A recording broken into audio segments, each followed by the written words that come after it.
Soal kasus anggota Pas Pamres yang diduga menganiaya seorang warga hingga tewas dan kini ditahan di Pom Jaya. Kita berbincang dengan anggota Komisi 1 DPR RI, Dave Laksono, dan juga pengamat militer Ketua Sentra Inisiatif yang akan segera bergabung bersama kami. Sudah ada Pak Al-Araf. Kita akan ke Pak Dave Laksono terlebih dahulu. Pak Dave, ini kalau melihat Komisi 1 DPR melihat proses hukum terhadap pelaku ini sudah bisa dibilang transparan tidak karena langsung diambil alih oleh TNI? Iya, jadi kan memang ada peraturan dan juga perundang-undangan yang kita harus kita ikutin, yaitu pertama kan memang sudah ditahan, sudah diamankan, lalu berproses pemeriksaan dan juga nanti pada saat penuntutannya terus kita minta disampaikan ke publik secara terbuka. Nah, itu adalah tugasnya baik dari Puspom sendiri dan juga Auditor Militer dan juga mungkin dari Kejaksaan Agung kan sudah ada kamar pidana militer ya. Itu semua agar melaksanakannya secara transparan dan menyampaikan secara berkala proses sudah sejauh mana, karena ini bukan hanya menyangkut penegakan hukum tapi juga menyangkut kepada tugas pokok daripada TNI sendiri, yaitu untuk melakukan pembelaan terhadap kedaulatan negara dan juga perlindungan kepada masyarakat umum. Nah, di sini jelas-jelas pelanggarannya itu berlapis. Seorang personel TNI bukannya melindungi dan juga mengamankan NKRI, tapi malah justru melakukan pemerasan, penculikan, penyiksaan hingga berakhir kepada pembunuhan.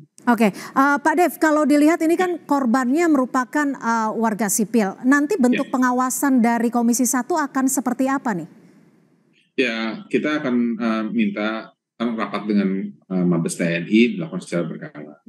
Dan pertama kan yang terdekat ini rapat berkaitan tentang anggaran.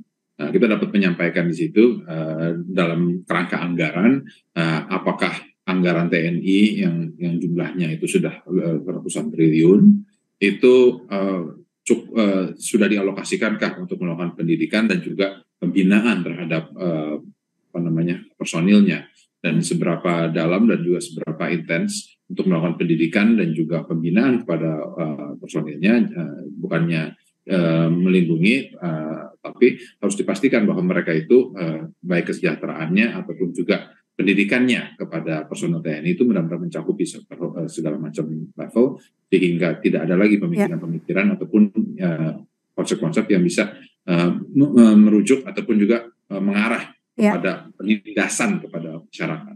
Oke, kalau menurut Anda sendiri ini kan ada penganiayaan, ada juga pemerasan dengan jumlah 50 juta rupiah. Kalau Anda melihatnya apa yang menjadi akar ataupun faktor utama hal ini bisa terjadi dilakukan oleh oknum anggota TNI kepada warga sipil? Ya, kalau untuk hal sedalam itu agak sulit ya kita sampaikan sekarang ini. Kenapa? Karena kan informasi yang saya terima hampir sama dengan informasi yang masyarakat umum secara terima. Jadi memang harus ada penjelasan dari Mabes TNI dan juga khususnya dari Puspom, kenapa hal ini bisa sampai terjadi, otoritas apa yang diberikan kepada prajurit tersebut hingga bisa melakukan tindakan seperti itu. Tapi kalau menurut Anda apakah ada faktor merasa berkuasa dari anggota TNI tersebut atau bagaimana sehingga bisa dengan mudahnya melakukan pemerasan hingga penganiayaan? Ya mungkin sih gampang kita berkesimpulan seperti itu ya, karena mengingat ini adalah TNI, apalagi mereka adalah Puspom ya, akan tapi ya sampai dengan penyidikannya itu selesai dan rampung dan ada keputusan dan juga kesimpulan yang resmi, nah itu baru kita bisa tahu benar-benar duduk perkaranya seperti apa. Oke, Pak Dev, ini kan karena ini adalah anggota TNI dan kasusnya langsung diambil alih oleh TNI.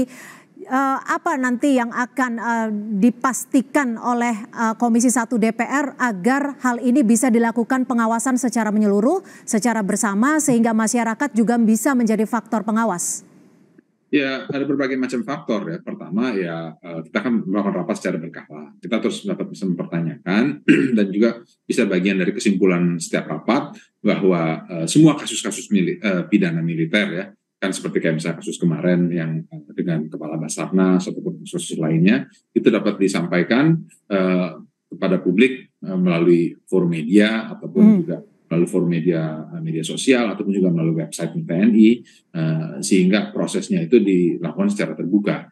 Nah, itu ada satu hal. Nah, tapi yang pasti itu kita terus menuntut agar ada keterbukaan sehingga ada kejelasan kasus hukum itu dan berlanjut sampai mana dan juga harus ada kepastian sehingga keadilan itu benar-benar. Baik, saat ini sudah bergabung bersama kami Pak Al-Araf, pengamat militer dan juga Ketua Sentra Inisiatif. Langsung saja Pak Araf, kalau Anda melihatnya kasus ini proses hukumnya sudah diambil alih oleh TNI, seperti apa pengawalan yang paling tepat agar kasus ini bisa terkontrol? Ya, memang kekerasan dan kejahatan yang terjadi ini satu tindakan yang kejam dan keji serta tidak manusiawi ya. Sehingga kemudian tindakan seperti ini yang dilakukan oleh oknum aparat militer tidak bisa dibenarkan dengan alasan apapun. Dalam negara hukum tentu upaya-upaya mengungkap kasus kejahatan seperti ini harus diadili dalam satu peradilan yang fair and trial, peradilan yang adil dan baik. Dan dalam peradilan umum lah proses kejahatan seperti ini seharusnya diadili. Pemerintah, Presiden bisa memerintahkan kepada Panglima TNI sesungguhnya untuk menggunakan pasal 65 Undang-Undang TNI nomor 34 2004 yang menyebutkan bahwa apabila anggota militer terlibat dalam tindak pidana umum maka diadili dalam peradilan umum, apabila terlibat dalam tindak pidana militer maka diadili peradilan militer. Kejahatan yang terjadi terhadap warga Aceh tersebut merupakan satu kejahatan yang tergolong dalam tindak pidana umum sehingga satu proses peradilannya harus dilakukan melalui peradilan. Sebenarnya ini yang dilakukan dalam upaya mengungkap kejahatan yang terjadi gitu. Jika pemerintah mau melakukan upaya menegakkan hukum dalam konteks negara hukum yang benar, karena di dalam negara hukum ada azas prinsip bahwa warga negara harus sama di hadapan hukum atau equality before the law. Siapapun warga negara Indonesia harus tunduk atas satu kedudukan hukum yang sama. Gitu. Tapi apakah ada urgensi khusus sehingga Anda melihat bahwa peradilan umum lebih tepat untuk menangani kasus ini? Ya, urgensi khusus adalah hal ini merupakan suatu keharusan konstitusional, Mbak. Karena prinsip negara hukum dan persamaan di hadapan hukum itu satu prinsip yang didasarkan pada azas konstitusional yang diatur dalam konstitusi Indonesia. Dan kemudian dalam pasal 65 Undang-Undang TNI juga dilakukan. Jadi upaya memproses dalam satu peradilan umum adalah upaya untuk membawa konstitusi kita menjadi lebih tegak dan lebih benar gitu. Nah ini yang harus dilakukan oleh pemerintah, ini menegakkan konstitusi dengan membawa kasus-kasus ke dalam satu peradilan umum siapapun dia yang melakukan kejahatan termasuk oknum anggota TNI. Yang kedua, ada presiden dalam beberapa pengalaman sebelum ini, beberapa kasus-kasus yang terjadi baik itu di Papua ataupun di Yogyakarta, beberapa kasus lainnya, kecenderungan menghukumnya seringkali menghasilkan satu penghukuman yang ringan. Nah, ini yang kemudian menimbulkan problematik kejahatan pidana dengan hukuman yang ada di dalam KUHP kemudian jauh lebih rendah dalam satu proses peradilan militer. Ini yang disebut bahwa mekanisme peradilan militer. Tapi bukan, maaf saya potong, tapi bukankah komitmen dari Panglima sendiri sudah tegas mengatakan hukuman terberat adalah hukuman mati atau seumur hidup? Saya menghormati sikap Panglima TNI yang cukup tegas di dalam memproses ini dan meminta agar proses peradilan ini dilakukan dengan hukuman yang tegas dan keras gitu. Tetapi persoalan kita adalah proses ini akan berjalan masih panjang ke depan karena proses persidangan kan kemudian akan melakukan proses tahapan-tahapan yang panjang. Kita menginginkan kepastian kepada korban dan keluarga korban bahwa mereka mendapatkan transparansi, akses informasi, akuntabilitas dalam proses peradilannya dan mekanisme peradilan umum jauh lebih tepat gitu. Tapi kalau kemudian ini menjadi satu persoalan yang rumit, tentu kita harus menegaskan bahwa pemerintah dan presiden bisa menegakkan ini dengan memerintahkan kepada Panglima agar proses peradilannya fair and trial. Pak Araf, kalau memang nanti prosesnya sesuai kewenangannya saat ini kan memang ada di peradilan militer. Jika memang tetap ada di peradilan militer, apakah ada kekhawatiran tertentu yang sekiranya bisa menjadi sorotan Anda? Ya, pengalaman selama ini proses peradilan militer seringkali tertutup, tidak transparan, tidak akuntabel, akses informasi terbatas, ruang kuasa hukum terbatas, dan hak kuasa hukum juga menjadi terbatas. Sehingga kemudian ini menjadi problematik gitu. Belum lagi kemudian ankum, atasan yang berhak menghukum juga menjadi masalah gitu. Nah dalam konteks itu maka peradilan militer memang sejak awal didesain pada era 97 ketika Soeharto mau jatuh itu untuk menjadi sarana impunitas kekebalan bagi rezim Soeharto dan oknum-oknum anggota militer pada masa Orde Baru sebagai sarana untuk melindungi mereka gitu. Oleh karena itu Undang-Undang 3197 tentang peradilan militer memang sudah tidak sesuai dengan semangat reformasi. Karena itulah tetap DPR mandat rakyat, Mbak, di dalam Tata MPR nomor 7 2000 harus DPR dan pemerintah mereformasi Undang-Undang Peradilan Militer 7. Baik, saya akan ke Pak Dev. Pak Dev, apakah Komisi 1 DPR RI memiliki kekhawatiran yang sama?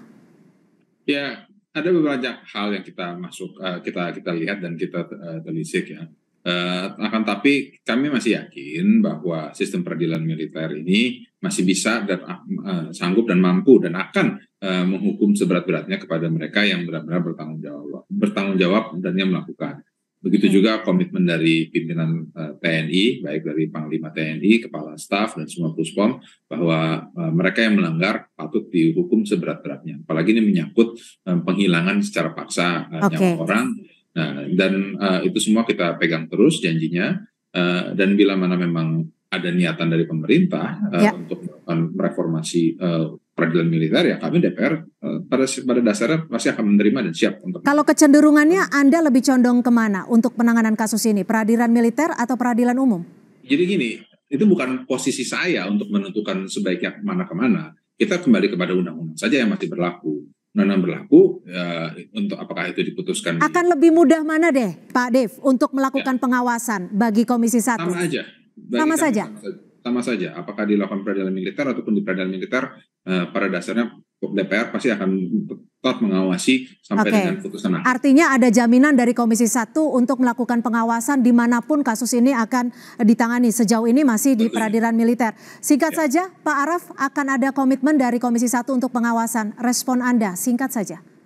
Ya, ini pekerjaan rumah Komisi 1, saya Bung Dev ya, bahwa peristiwa-peristiwa seperti ini pada akhirnya ke depan harus tidak berulang kembali dengan kontroversi mekanisme apa yang digunakan.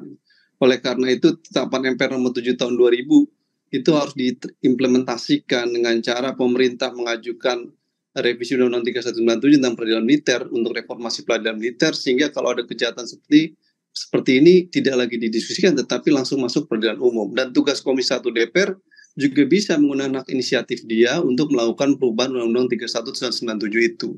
Jauh lebih baik. Ini ada situasi kedaruratan. Jauh lebih bagus kalau kemudian Presiden memiliki keberanian untuk membuat perpu atas Undang-Undang 3197. Baik, kami sudah cukup tangkap apa yang ingin Anda sampaikan. Terima kasih sekali lagi Pak Al Araf, pengamat militer dan juga Ketua Sentra Inisiatif sudah bergabung bersama kami di Kompas Petang. Serta Pak Dev Laksono, anggota Komisi 1 DPR RI. Terima kasih untuk waktu dan perspektifnya di Kompas Petang. Selamat sore.